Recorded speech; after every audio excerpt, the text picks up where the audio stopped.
اعوذ باللہ من الشیطان اللعین الرجیم بسم اللہ الرحمن الرحیم الحمد للہ رب العالمین الصلاۃ والسلام علی اشرف الانبیاء والمرسلین وسید العربی والعجم وجد الحسن والحسین بالقاسم محمد اللهم صل على محمد وآل محمد وآل بیتہ الطیبین الطاہرین ولعنۃ اللہ علی اعدائہم اجمعین من الآن الی قیام یوم الدین رب اشرح لی صدری ویسر لی امری واحلل عقدۃ من لسانی یفقہوا قولی اما بعد فقد قال اللہ فی القرآن الکریم بسم اللہ الرحمن الرحیم هو الذی بعث فی الامیین رسولا منہم یتلو علیہم آیاتہ ویزکیہم ویعلمہم الکتاب والحکمہ وإن كانوا من قبل لفی ضلال مبین اللهم صل على محمد وآل محمد وعجل فرجهم۔ پروردگار عالم اس آئے وافی ہدایہ میں رسول کے 4 مقاصد زندگی کی طرف اشارہ کر رہا ہے کہ وہ وہی تو خدا ہے کہ جس نے امیین میں ایک رسول کو مبعوث کیا تاکہ آیات کی تلاوت کرے، تزکیہ نفس کرے، کتاب اور حکمت کی تعلیم دے۔ اور یہ لوگ اب سے پہلے کھلی ہوئی گمراہی میں تھے، تو جب کھلی ہوئی گمراہی میں تھے تو رسول عربی اس دنیا میں جو تشریف لائے وہ اس لیے لائے تاکہ انہیں گمراہی سے نکال سکے۔ تو اب رسول کو اپنا مقصد پورا کرنا تھا، تو رسول کو مقصد پورا کرنے کے لیے ظاہراً 2 چیزوں کی ضرورت تھی، ایک طاقت کی ضرورت، ایک دولت کی ضرورت۔ تو سورہ ضحیٰ میں پروردگار عالم نے ارشاد فرمایا، اے رسول جب ہم نے آپ کو تنگ دست پایا تو کیا ہم نے غنی نہیں بنایا، اور جب ہم نے آپ کو کمزور پایا تو کیا ہم نے آپ کی پرورش نہیں کی۔ تو عزیزان گرامی، پروردگار عالم 2 عظیم ہستیوں کی طرف اشارہ کر رہا ہے اور ان کے فعل کو، ان کے عمل کو اپنا عمل کہہ رہا ہے۔ ایک جناب خدیجہ کے عمل کو اپنا عمل کہہ رہا ہے اور ایک سرکار ابو طالب کے عمل کو اپنا عمل کہہ رہا ہے۔ اور منفرد امت ہے، منفرد امت ہے کہ جو اپنے لیڈر، اپنے رہبر، اپنے نبی کے اندر خامیاں تلاش کر رہی ہے۔ کیا آپ نے دیکھا کہ کوئی قوم ایسی ہے کہ جو اپنے رہبر کو جاہل کہے؟ کوئی قوم ایسی ہے کہ جو اپنے لیڈر کے اندر کوئی کمی اور نقص نکالے؟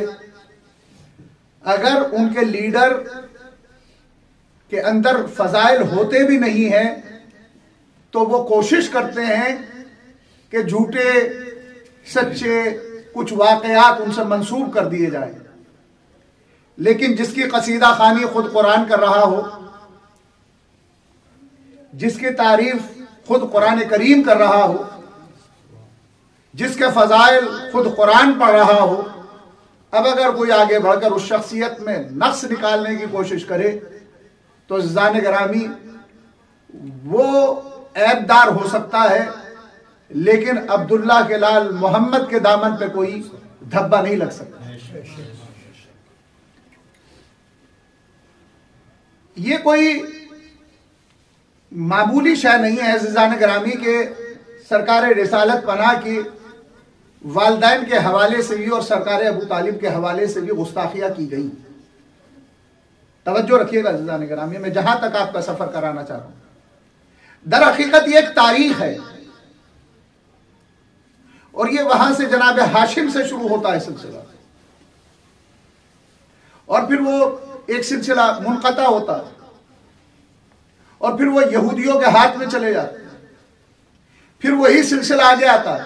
توجہ رکھیے گا عزیزان گرامی. اور پھر یہ جو حضرت علی کی مخالف ٹیم ہے نا یہ، اور جنہوں نے یہ سب جھوٹی حدیثیں لکھی ہیں، یہودیوں کا ایک ایجنٹ تھا جسے کابل اخبار کہا جاتا ہے، اس کے ذریعے سے سب حدیثیں گڑھی گئی اور یہ عالم وجود میں آئی. اس میں بغض عبد المطلب بھی ہے، بغض جناب ہاشم بھی ہے، بغض حضرت ابو طالب بھی ہے، بغض علی مرتضی بھی ہے. سب کا بغض ان کی دلوں میں. اس لیے کہ عزیزان گرامی، کیا کہنے محمد کے دادا کے، ایسا کسی کا دادا نہیں تھا. اور کیا کہنے حضرت رسول خدا کے چچا کے، اگر دنیا تلاش کرے تو ایسا چچا کہیں پر نظر نہیں آتا. کیا کہنے سرکار رسالت پناہ کے والد کے کہ جناب عبداللہ جیسی عظیم شخصیت. کیا کہنے جناب آمنہ کے کہ جو عصمت کا ایک ٹکڑا ہے نا عزیزان گرامی. اور رسول خدا نے خود فرمایا کہ حضرت آدم سے لے کر اور آج تک پروردگار عالم نے اس نور کو پاک اسلاب اور پاک ارحام سے ہوتا ہوا گزارا. اس کا مطلب یہ ہوا اب جس کے بھی سلب میں یہ نور رہا وہ بھی پاک، وہ بھی طاہر، وہ بھی منظم.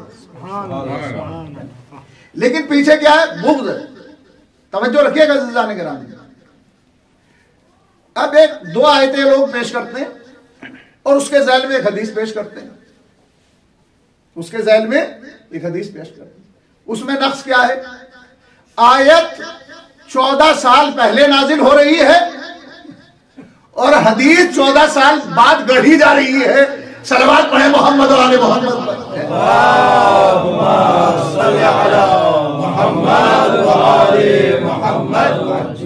اور پھر دیکھیں حضرت ابو طالب سے تعصب عزیزان گرامی. تعصب دیکھیے آپ.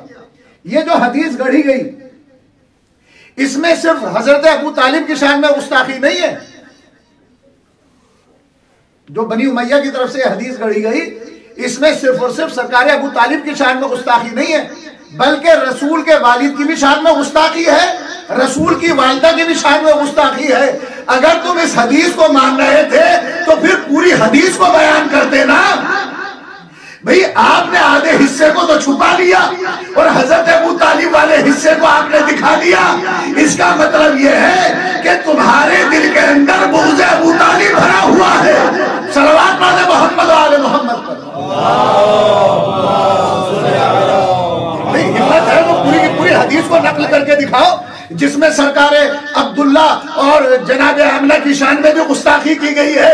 اس لیے کہ جانتے ہیں اگر ہم سرکار رسالت پناہ کے والد اور والدہ کے اوپر انگشت نمائی کریں گے تو پھر وہ جنہوں نے اس حدیث کو گڑھا ہے وہ خود بخود دائرہ اسلام سے خارج ہو جائیں گے.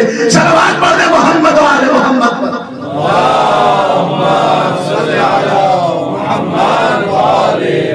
اسی لیے تو ہم کہتے ہیں ہمارے یہاں پہ دوہرا امتیاز نہیں ہے، یہ ایک ہی نور ہے. اللہ نے اسے دو حصوں میں تقسیم کیا، ایک کو جناب عبداللہ کی طرف منتقل کیا، ایک کو حضرت ابو طالب کی طرف منتقل کیا. اگر کوئی حضرت رسول خدا کے والد یا والدہ کی شان میں گستاخی کرے وہ بھی کافر ہے، اور ہمارے نزدیک اگر کوئی علی مرتضیٰ کے والد اور والدہ کی شان میں گستاخی کرے وہ بھی کافر ہے. صلوات پڑھیں محمد و آل محمد. اللہم صلی علی محمد و آل محمد.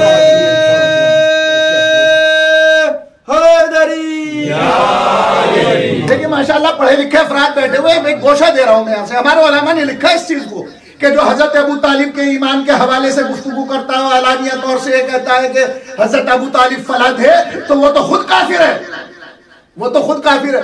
میں بھی سنا تھا ایک کلپ، وہ حضرت ابو طالب کے خلاف بول رہے تھے اور کہہ رہے تھے کہ ہمارے بڑے بڑے اکابر جنہوں نے یہ حدیث یہ نقل کیا ہے، اس جملے کو توجہ رکھیے گا، اس جملے کو نقل کیا ہے، تو اگر ہم شیعوں کی بات کے قائل ہو جائیں تو پھر ان کا کفر ثابت ہو جائے گا. ہم نے کہا سبحان اللہ، تمہیں اپنے بڑوں کے ایمان اور کفر کا بڑا خیال ہے، علی کے بابا کے ایمان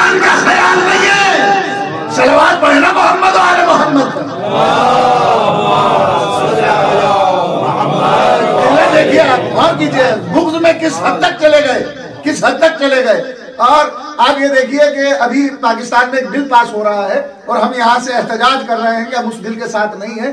پروردگار عالم وہاں کے مومنین علماء کو سلامت رکھے، اور پروردگار عالم ان کی جو ہے جو ان کا مقصد ہے اس میں ہمارے شیعہ علماء کو کامیابی عنایت فرمائے۔ یہ کوئی چھوٹی چیز نہیں ہے جو بل آ رہا ہے، یہ پوری کی پوری سازش وہی ہے جو بنی امیہ نے اہل بیت کے خلاف کی تھی۔ آپ کو معلوم ہے بنی امیہ کی پوری کوشش کیا تھی؟ بنی امیہ کی پوری کوشش یہ تھی کہ عام لوگوں کو اہل بیت سے افضل بنا دیا جائے، اور ان کا سب کا عقیدہ ہی ہے، ان سب کا عقیدہ ہی ہے کہ اصحاب اہل بیت سے افضل ہیں، ان کا عقیدہ یہ ہے۔ لیکن شیعوں کا عقیدہ کیا ہے؟ سنیں گے، توجہ رکھیے گا، دالمیہ ہے اور حضرت علی علیہ السلام کے فضائل پڑھ رہی ہے، دربار مخالف، تلوار مخالف، حکومت مخالف، اور میرے مولا کے فضائل پڑھتی جا رہی ہے اور مولا کی قصیدہ خوانی کرتی جا رہی ہے۔ دربار میں طلب کیا گیا اور بلانے کے بعد کہا کہ ہم نے سنا ہے کہ تو حضرت علی علیہ السلام کو فلا فلا فلا سے افضل سمجھتی ہے، توجہ رکھیے گا، فلا فلا فلا سے افضل سمجھتی ہے۔ اسلام کے اندر عزیزان گرامی عورتوں نے بھی بڑی قربانیاں دی ہیں شیعت کے تحفظ کے لیے، ولایت کو لے کر اور امامت کو لے کر عورتوں کی بھی قربانیاں کم نہیں ہیں تاریخ اسلام کے اندر، انشاءاللہ میں بیان کروں گا۔ یہ ہے جناب دالمیہ، بلا لیا ہے دربار میں، سوچ رہے ہیں کہ تلواروں کو دیکھ کے خوف زدہ ہو جائے گی۔ یہ علی والی ہے، یہ تلواروں سے خوف زدہ نہیں ہوتے، نہ اس گھرانے کے بچے تلواروں سے خوف زدہ ہوتے ہیں، نہ عورتیں خوف زدہ ہوتی ہیں، نہ مرد خوف زدہ ہوتے ہیں۔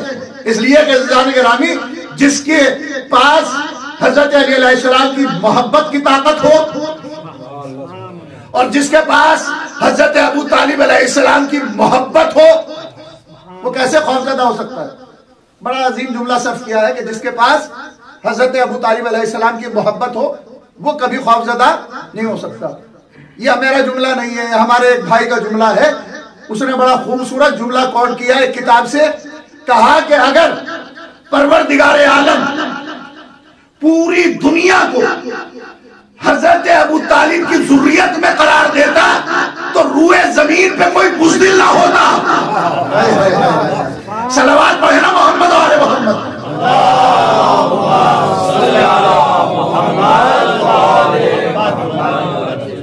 جناب دالمیہ قصیدہ خوانی کر رہی ہیں، کہا کہ ہم نے سنا ہے کہ تو فلا فلا فلا سے افضل سمجھتی ہے حضرت علی کو، کہنے کے کہ غلط سنا ہے۔ تو بادشاہ مسکرا کے کہتا ہے دیکھو میں کہتا نہیں تھا۔ کہا کہ پھر کیا سمجھتی ہے؟ کہا کہ میری بات مکمل ہونے دے، میں حضرت علی کو فلا فلا فلا سے افضل نہیں سمجھتی، بلکہ میں حضرت علی علیہ السلام کو حضرت آدم سے افضل سمجھتی ہوں، حضرت نوح سے افضل سمجھتی ہوں، حضرت شیش سے افضل سمجھتی ہوں، رسول خدا کے علاوہ جتنے بھی نبی ہیں سب سے افضل علی مرتضیٰ کو سمجھتی ہوں۔ کہتا ہے کہ اگر ثابت نہ کیا تو پھر قتل کر ڈالوں گا۔ کہا کہ بیان کر تو فضیلت، پھر میرے علی کی فضیلت دے۔ کہا کہ بتا کہ حضرت آدم سے افضل کیسے؟ کہا کہ حضرت آدم وہ ہیں کہ جب جنت سے زمین پر تشریف لائے تو لباس کو وہی رکھوا لیا گیا، توجہ رکھیے، لیکن علی وہ ہیں جن کے بچوں کے لیے لباس آسمان سے جنت سے آیا۔ ایک ایک نبی کی فضیلت کو بیان کرتی جا رہی ہے، حضرت علی علیہ السلام کے فضائل کے دریا بہاتی جا رہی ہے، اور بھرے دربار میں بتا دیا کہ دیکھو شیعت کا عقیدہ کیا ہے۔ ہم ممبر سے بھی، ممبر کے نیچے بھی اعلانیہ طور سے یہ عقیدہ رکھتے ہیں کہ حضرت علی علیہ السلام رسول خدا کے بعد سب سے افضل ہے۔ صلوات پڑھے محمد و آل محمد۔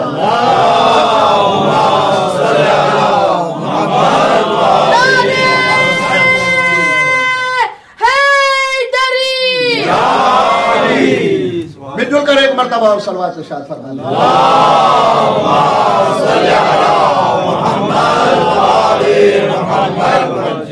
اور دو دلیلیں میں نے پہلے بھی پیش کی تھی اور وہ اشارتاً میں دے کے آگے بڑھ رہا ہوں۔ ایک تو من کن تو مولا ہو فہذا علی مولا، حضرت علی کی افضلیت پر سب سے بڑی دلیل ہے۔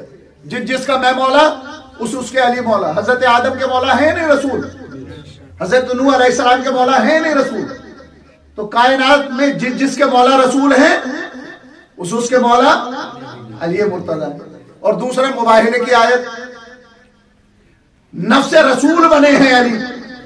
نفس پتا کسے کہتے ہیں؟ جو نبی ہے وہ علی ہے، جو علی ہے وہ نبی ہے. اور ہمارے یہاں پر امامت کا عقیدہ ہی ہے عزیزان گرامی، جو صفات نبوت کے اندر ہوتے ہیں وہی اسی صفات کا مالک ان کا نائب بھی ہونا چاہیے. صلوات پڑھنے محمد و آل محمد. جن صفات کے مالک خود نبی ہیں انہی صفات کے مالک ان کا نمائندہ بھی ہونا چاہیے.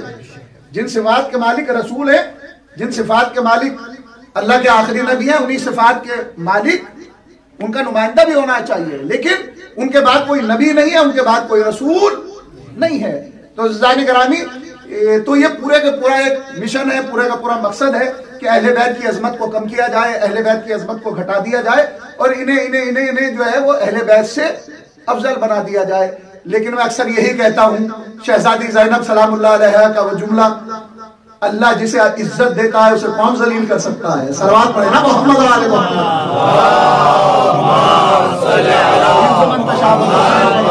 عزت و ذلت تو اللہ کے ہاتھ میں ہے عزیزان گرامی، اور ان کے فضائل تو آسمان کی بلندیوں پہ بھی ہو رہے ہیں. اگر مخلوق ان کے فضائل بیان کرنا بند بھی کر دے تو ان کے فضائل بند ہونے والے نہیں. صفحہ ملائکہ میں ان کا ذکر ہو رہا ہے، صفحہ جنہ میں ان کا ذکر ہو رہا ہے. اور یہ کوئی ہمارا احسان نہیں ہے ان پہ کہ ہم یہاں سے ان کا ذکر کر رہے ہیں تو ان کے اوپر کوئی احسان ہے نہیں. یہ تو ان کا ہمارے اوپر احسان ہے کہ ہمیں توفیق دی کہ ہم ان کا ذکر کر رہے ہیں. بہت سے لوگوں کو یہ خیال آ جاتا ہے کہ دیکھیے ہم جو ہے وہ عزاداری کی حفاظت کر رہے ہیں اور ہم عزاداری کو بڑھاوا دے رہے ہیں، اور دیکھیے ہم فضائل کی حفاظت کر رہے ہیں اور ہم عزت اہل بیت کی حفاظت کر رہے ہیں اور ہم عزاداری کی حفاظت کر رہے ہیں، ہم مجلسوں کی حفاظت کر رہے ہیں، ہم جلوسوں کی حفاظت کر رہے ہیں. عزیزان گرامی، یہ مجلس اور عزاداری خود ہماری حفاظت کر رہی ہے، ہماری نسلوں کی حفاظتیں کر رہی ہے. صلوات پڑھے محمد و آل محمد. اللہم صلی علی محمد و آل محمد. مل جل کر ایک مرتبہ اور صلوات ارشاد فرمائیں. اللہم صلی علی محمد و آل محمد. کیا سمجھتے ہیں آپ سرکار ابو طالب کو؟ کوئی معمولی شخصیت نہیں ہے. اب سنیے، میں آپ کی خدمت میں عرض کر رہا ہوں کہ ایمان ابو طالب کا اندازہ لگانا ہے تو چلیے میرے ساتھ. آپ کہتے ہیں نا کہ کلمہ پڑھا نہیں پڑھا. رسول عربی دنیا میں تشریف لائے، حضرت عبد المطلب آگے بڑھے، ہاتھوں پہ لیا، چند اشعار پڑھے. کیا کہنے، کتنا نورانی شخصیت کا مالک ہے. چہرے سے ہی وجاہت ہے، ظاہر ہے. کیا کہنے، چہرے سے ہی سرداری ظاہر ہو رہی ہے. سرکار ابو طالب ایک مرتبہ آگے بڑھے اور بڑھنے کے بعد اپنے بابا کے ہاتھوں سے سرکار رسالت پناہ کو اپنی آغوش میں لیا. اللہ اکبر. اور لینے کے بعد رخسار پہ بوسہ دیا، اور بوسہ دینے کے بعد آپ نے بھی شعر پڑھا جس کا پہلا جملہ ہی یہ ہے، انتا نبی محمد. کیا کہنے شہزادے تیرے کہ محمد اللہ نے تجھے نبی بنا کے بھیجا. بھئی رسول نے اعلان نبوت اپنی عمر میں 40 سال کے بعد کیا. کائنات میں اعلان نبوت جس نے سب سے پہلے کیا اسے ابو طالب کہتے.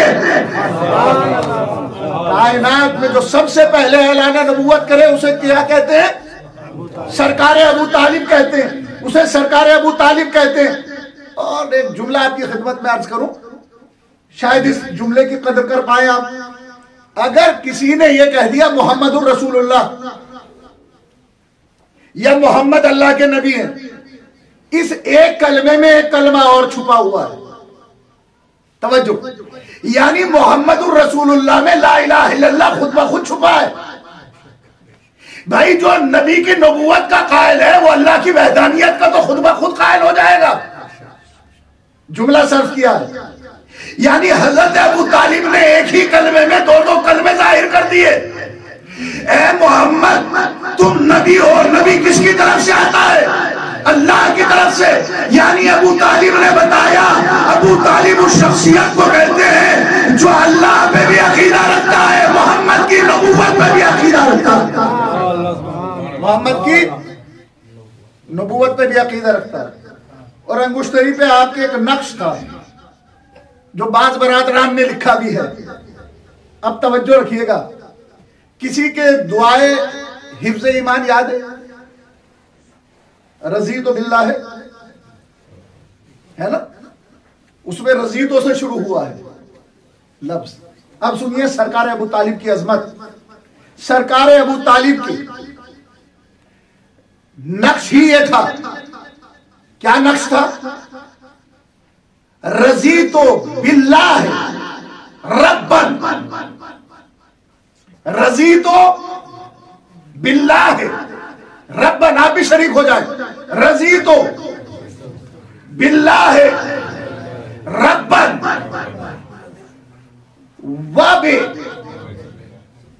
ابن اخی نبیًا وب ابن علی وصیًا. ابو طالب اس بات پہ راضی ہے کہ اس کا رب اللہ ہے, اور ابو طالب اس بات پہ بھی راضی ہے کہ اس کے بھائی کا بیٹا نبی ہے. اے پروردگار, ابو طالب اس بات پہ بھی راضی ہے کہ اس کا بیٹا خود وسیع ہے. صلوات پڑھ دینا محمد و آل محمد پر.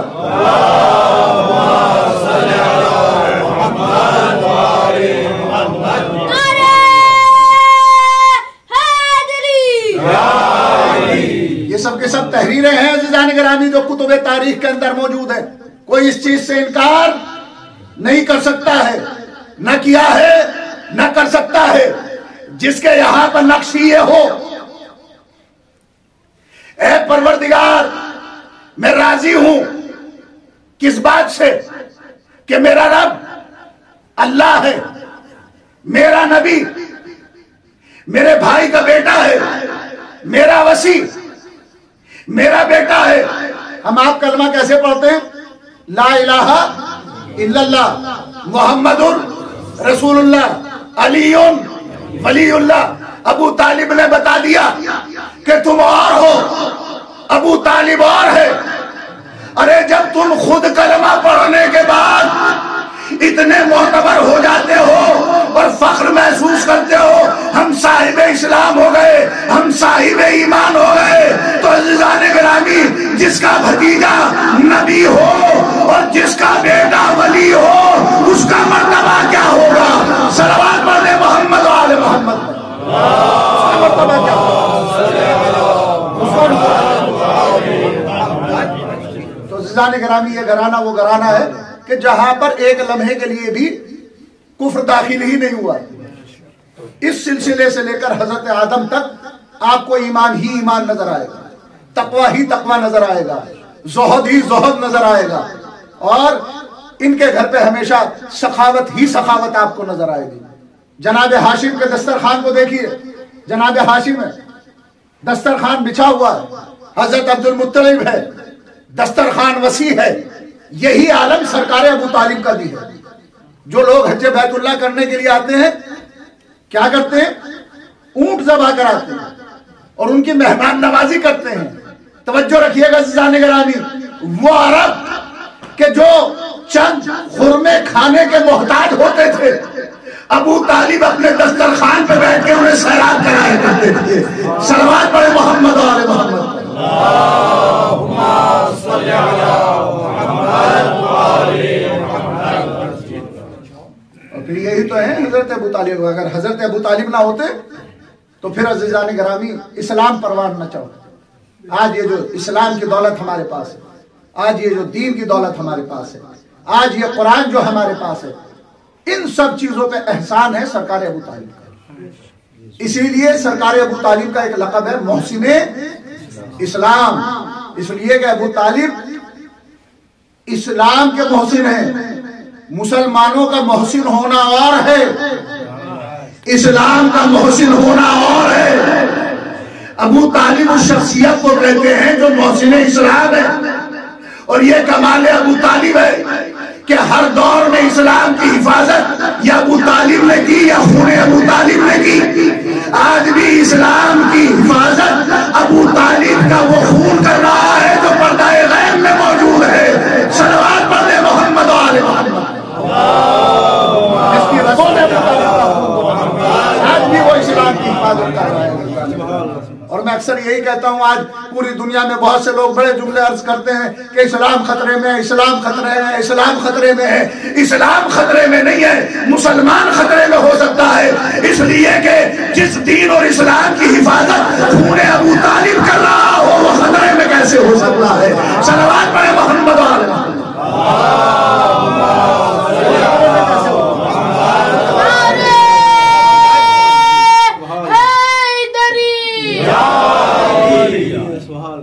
سرکار ابو طالب نے عزیزان گرامی ہر منزل پہ رسول اللہ کی جو ہے وہ حفاظت فرمائی، اور اسلام کو فروغ دینے میں سرکار ابو طالب کا اہم کردار رہا ہے۔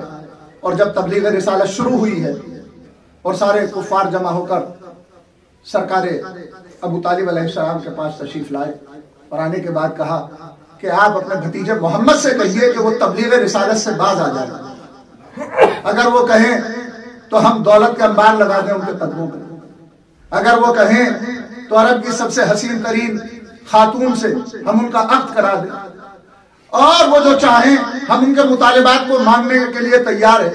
سرکار ابو طالب مسکرا رہے تھے، اس لیے کہ ابو طالب جانتے تھے کہ محمد کس عظیم ہستی کا نام ہے، لیکن کہا ٹھیک ہے میں تمہارا پیغام پہنچا دیتا ہوں، اور میں تمہیں تمہاری اوقات بھی بتا دیتا ہوں کہ میرے گھر کے بچے کیسے ہوتے ہیں۔ تو ایک مرتبہ عزیزان گرامی سرکار ابو طالب نے فرمایا، میرے لال محمد یہ سردار آئے تھے اور کہہ رہے تھے ہم تمہیں جواہرات دیں گے، ہیرے دیں گے، موتی دیں گے، درہم و دینار دیں گے، سونا دیں گے، بہترین اور حسین ترین خاتون سے آپ کا عقد کرائیں گے۔ تو سرکار رسالت پناہ نے کیا فرمایا؟ ایک مرتبہ مسکرا کے کہتے ہیں اگر میرے ایک ہاتھ پہ چچا جان یہ لوگ چاند رکھ دے اور دوسرے ہاتھ پر سورج رکھ دے تو محمد تبلیغ رسالت سے باز نہیں آئے گا۔ تو توجہ رکھیے عزیزان گرامی، ایک مرتبہ سرکار ابو طالب نے محمد عربی کو سینے سے لگایا اور پشت کو تھپتھپایا، اشارہ دیا اے محمد گھبرانے کی ضرورت نہیں ہے، اس لیے کہ تمہارے ساتھ ابو طالب کے طاقتور بازو ہے، پورے خطہ عرب میں کسی کی یہ حیثیت نہیں ہے جو آپ کو تبلیغ رسالت سے روک سکے۔ اللہ کو اپنے محمد کا یہ چولہا اتنا پسند آیا تھا کہ اگر ایک ہاتھ پہ چاند رکھ دے، ایک ہاتھ پہ سورج رکھ دے تو تبلیغ رسالت سے باز نہیں آؤں گا۔ تو قدرت نے بھی کہا تو صحیح ہے محمد، ہم چاند کو بھی تیرا تابع بنا دیں گے، سورج کو بھی تیرا تابع بنا دیں گے۔ صلوات پڑھیں محمد و آل محمد۔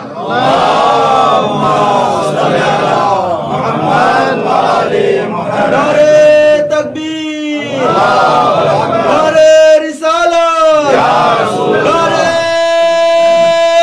حیدری۔ عزیزان گرامی یہ گھرانہ وہ گھرانہ ہے کہ جس نے ہمیشہ نصرت اسلام کی ہے اور تبلیغ اسلام کی، اور ان کا مقصد ہی یہ رہا کہ اسلام محفوظ رہے۔ اسی لیے تو امام حسین جب مدینے سے نکلے ہیں، جو آپ نے وجوہات بتائی ہیں اس میں سے ایک وجہ یہ بھی بتائی کہ میں اصلاح امت کے لیے مدینے کو خدا حافظ کرا۔ اگر انسان غور کرے تو اس جملے کی قدر سمجھنا سکتا۔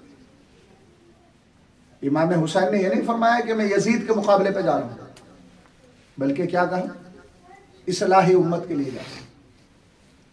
یعنی امام حسین نے اشارہ دیا بہت، شاید اس کی قدر کیجئے گا، اگر اس پر پوری مجلس بھی پڑھی جائے تو کم ہے، لیکن ایک جملہ اگر انسان سمجھ جائے تو یہ کئی کتابوں کے اوپر بھاری ہے۔ امام حسین نے اشارہ دیا کہ اگر امت کی اصلاح ہو جائے تو پھر یزید بنے گا ہی نہیں۔ اللہ اکبر، پھر یزید وجود میں نہیں آ سکتا۔ تو لہٰذا اصلاح امت کے لیے نکلے، امر بالمعروف و نہی عن المنکر کے لیے نکلے، اور پھر ایک بڑا مجمع امام حسین نے ساتھ نہیں لیا، بلکہ آپ نے مدینے سے لے کے کربلا تک یہی جملے ارشاد فرمائے کہ دیکھو جو جانا چاہتا ہے وہ چلا جائے۔ حسین ابن علی کربلا میں تشریف لے آئے، شب عاشور آ گئی اور حسین نے چراغ بجھا دیا، کہا کہ جو جانا چاہتا ہے وہ چلا جائے۔ اللہ جب انسان مصیبتوں میں مبتلا ہوتا ہے عزیزان گرامی تو نصرت اور مدد کے لیے بلا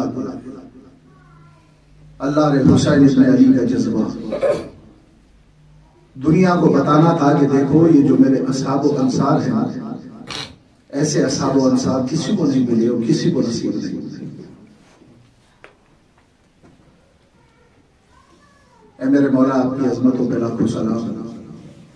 آپ نے کربلا کے میدان میں صبح عاشور سے لے کر عصر عاشور 72 قربانیاں دے کر اسلام کو بھی بچا لیا، انسانیت کو بھی بچا لیا، لیکن آپ کا ظاہری امتحان تمام ہو گیا، لیکن اب شہزادی زینب کا امتحان شروع ہوا ہے، عابد بیمار کا امتحان شروع ہوا ہے۔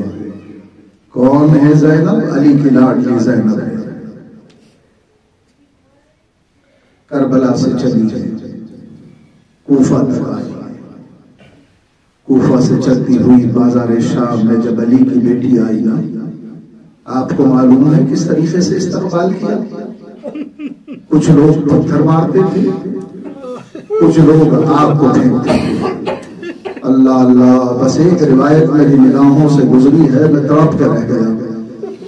شہزادی زینب جیسے ہی بازار میں داخل ہوئی نا اور اس قافلے کے پتھروں کی بارش ہوئی تو شہزادی زینب نے دیکھا کہ ایک پتھر ایک شہزادی کی طرف آ رہا ہے۔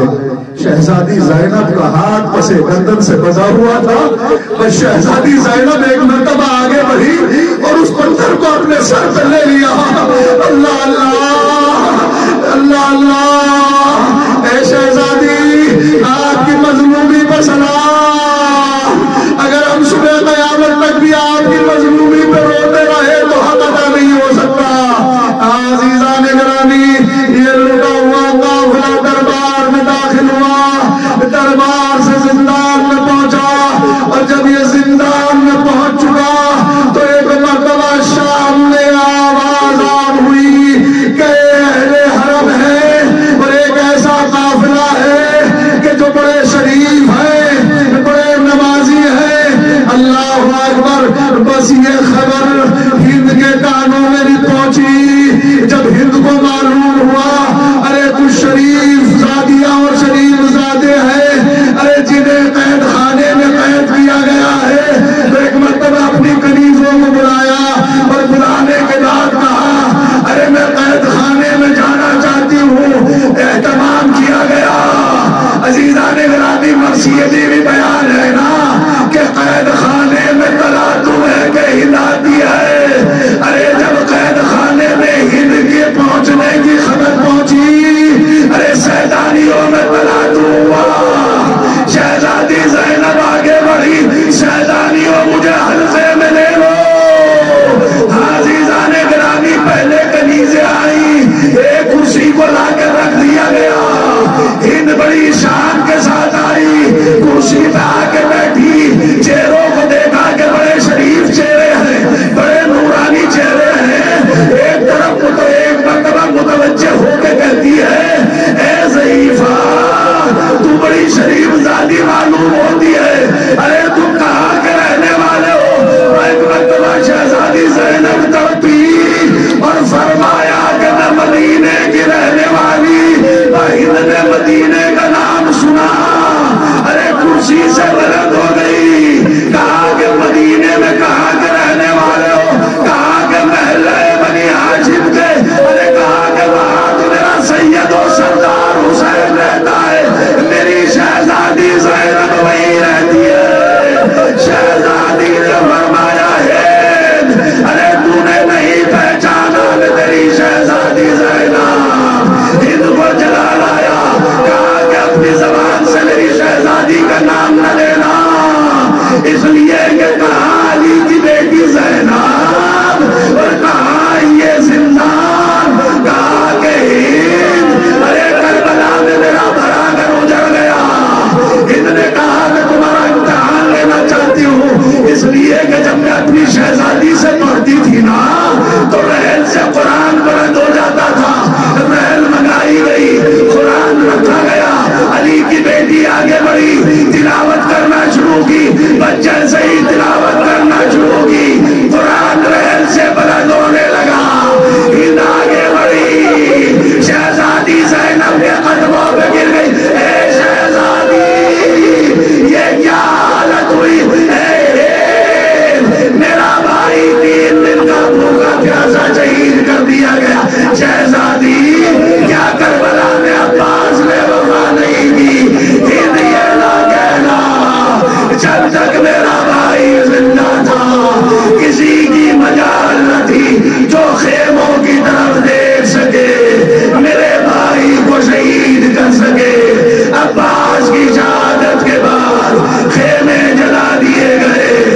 ہمارے سروں سے ردائیں چھین لی گئی، وہ ایک مرتبہ ہند نے اپنی چادر کو اپنے سر سے اتارا